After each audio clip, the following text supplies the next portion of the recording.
Assalamualaikum warahmatullahi wabarakatuh. Hi everyone, welcome to With Sophie channel. How are you today? Hope you're doing great. Siapa yang masih bingung bagaimana sih cara kita membuat kalimat tanya menggunakan kata tanya seperti apa, bagaimana, dan kenapa, dan sebagainya? Gimana sih cara membuatnya? Let's discuss about it.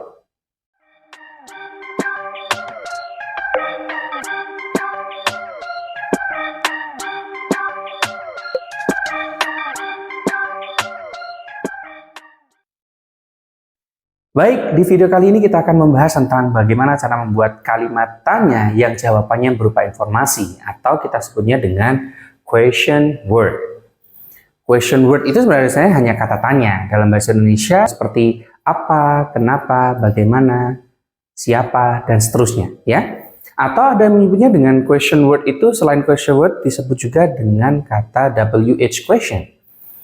Nah, sebenarnya jenisnya ada banyak sekali ya. Tapi di video kali ini kita akan membahas khusus untuk menanyakan siapa, ya.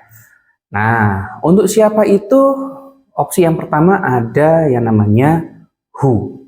Who itu for person. Berarti kalau pertanyaannya siapa, jawabannya adalah berupa nama, ya, atau orang. Makanya di sini adalah bacanya bukan who tapi who. Contoh kalimat yang sederhana di sini kita pakai beberapa tenses. Ini saya kombinasikan dengan beberapa tenses.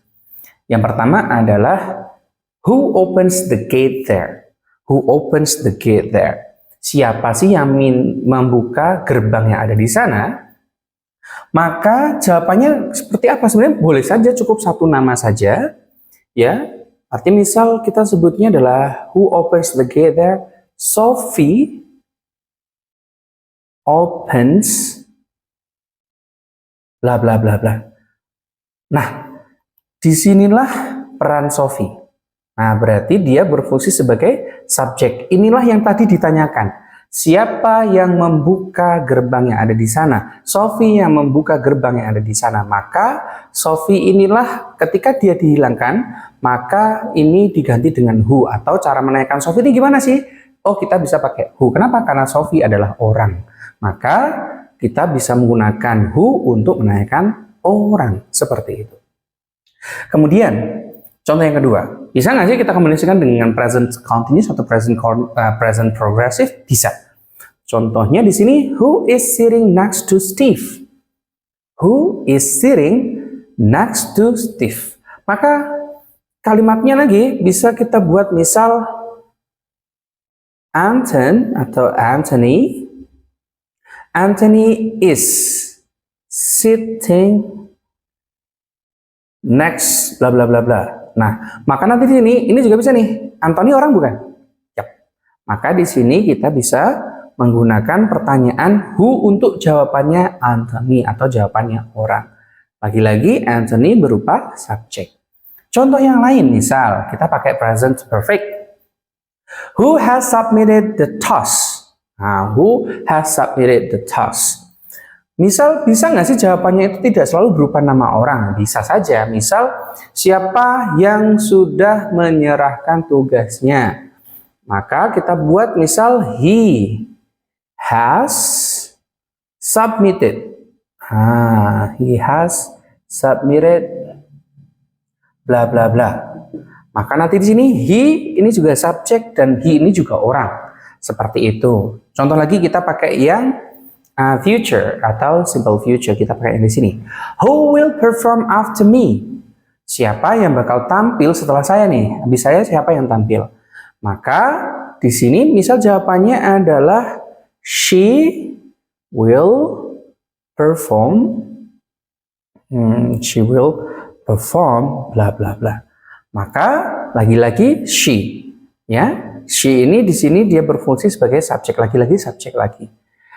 Oke, kemudian who bought some fruits yesterday?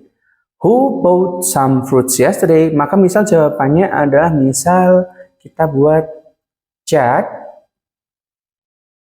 bought bla bla bla bla. Jika kita perhatikan nih, Sophie, Anthony, he, she, dan Jack ini punya dua kesamaan. Yang pertama, Mereka ini, Sophie, Anthony, he, she, dan Jack, mereka adalah orang.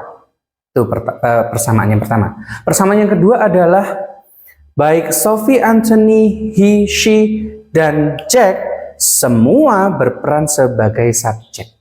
Oke, berarti artinya adalah who itu digunakan untuk membuat pertanyaan yang mana jawabannya adalah orang dan dia berfungsi sebagai subjek. Oke, di beberapa referensi itu ada yang menyebutkan bahwa who itu bisa digunakan untuk menanyakan subjek maupun objek.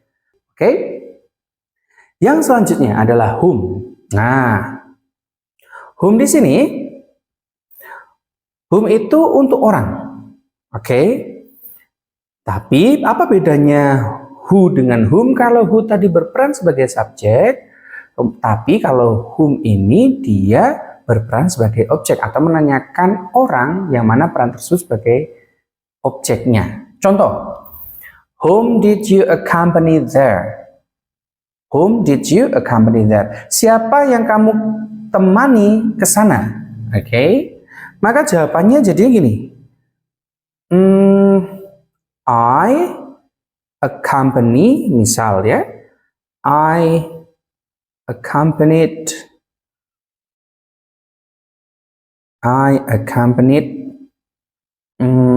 misal saya pakainya di sini Anthony lagi, misal saya menemani Anthony.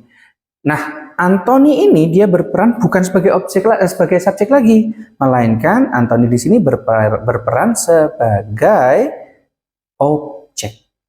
Oke, ini Anthony yang di sini beda dengan yang di sini, ya. Yang selanjutnya, whom does she go to school with? Dengan siapa dia pergi ke sekolah? Untuk with-nya ini bisa dua opsi. Yang pertama diletakkan di paling belakang, di belakang kalimat sini, atau whom ini kita letakkan di depan. Ya, with whom does she go to school? Tanda tanya taruh sini. Tapi kalau mau taruh paling belakang juga bisa. Ditaruh di paling belakang di sini, with. She goes to school. Nah, jadinya seperti ini. She goes to school with Sophie. Jadi nanti artinya jawabannya itu memang menyesuaikan dengan subjeknya. Kalau kamu ya berarti jawabannya saya. Kalau dia tetap dia, gitu ya. Whom are you waiting for? I'm waiting for.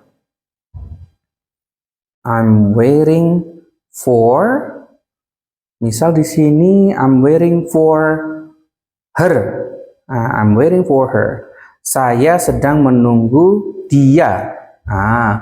Anthony objek, Sophie di sini juga objek, her di sini juga objek. Oke. Kalimat di sini, whom will he watch the movie atau movie with? He will. He will watch. He will watch movie with Jack, misal. Dia akan nonton film sama Jack. Nah, Jack ini juga merupakan objek. Seperti ini. Ini jadi objek ini biasanya kita sebutnya kalau terletak setelah preposition, maka kita sebutnya dengan object after preposition atau object of preposition. Nah, seperti itu. Kemudian Anthony kalau kita simpulkan ya, berarti Anthony, Sophie, kemudian her, dan Jack ini merupakan objek, di mana semua ini Anthony, Sophie, her, dan Jack merupakan person. Jadi kesimpulannya pada video kali ini adalah who itu digunakan untuk membuat pertanyaan yang jawabannya berupa orang berperan sebagai subjek, sedangkan whom membuat pertanyaan atau digunakan untuk membuat pertanyaan yang jawabannya merupakan orang berperan sebagai objek di belakang kalimat. Oke? I think that's all about how to make who or whom. Begitu cara untuk membuat kalimat tanya menggunakan who dan whom yang artinya siapa dan digunakan untuk menanyakan orang. Bisa kan sekarang kan? If you still have any questions, please write it on the comment below. Don't forget to like, comment, share, and subscribe. Telah saya say, wassalamualaikum warahmatullahi wabarakatuh. Bye-bye.